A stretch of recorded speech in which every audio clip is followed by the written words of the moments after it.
Every hour, the guy got 50 grand in his account, but he wasn't happy at all. He was literally putting his life on the line. He had signed up for a 24-hour survival game where 5 people were trying to hunt him down. If he made it through the whole 24 hours, he'd get 5 million. But there were rules. He couldn't leave the city, couldn't ask the cops for help, and couldn't tell anyone what was going on. And the worst part, his location got exposed briefly every hour. The man ran into a church. He sat in the confessional and finally took a breath, but then the divider next to him suddenly opened, and it scared the hell out of him. The priest asked what happened, but the man knew the rules and didn't say much. Suddenly, the man saw a shadow under the curtain. He decided to act first. He jumped forward, covered the person's head with the curtain, and started hitting. The priest came and pulled him away. Then the man realized he had hit the wrong person. It was almost time. The man's location was about to be exposed again. He didn't want the priest to get dragged into this, but the priest said he had divine powers and could protect him. The man pulled out his phone to prove he wasn't lying. But then the priest pulled out his phone too. Turned out, he was also one of the hunters. He had a PhD in psychology and behavior and had already predicted the man would come. The real priest had been sent away. The priest had not really cared. He just wanted the man to speak and break the rules. The man tried to run, but it was too late. The priest smiled and took out a claw hammer. The man picked up a stick to fight back, but the stick was much weaker. After 2 hits, the man felt dizzy.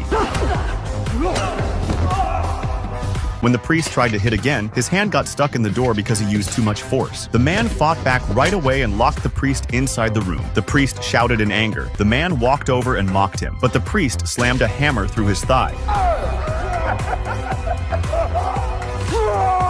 You asked for this, Mr. Times!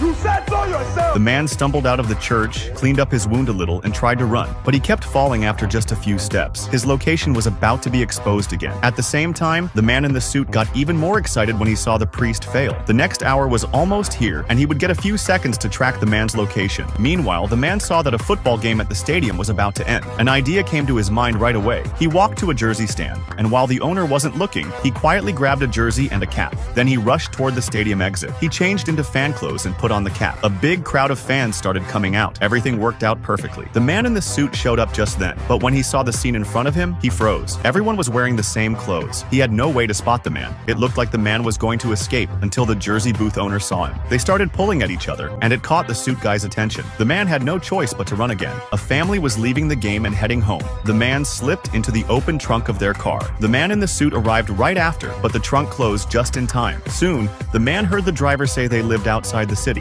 His heart dropped. If he left the city, the hunt would never end. Leave the city's confines, that's a violation, and then the game never ends. Shit.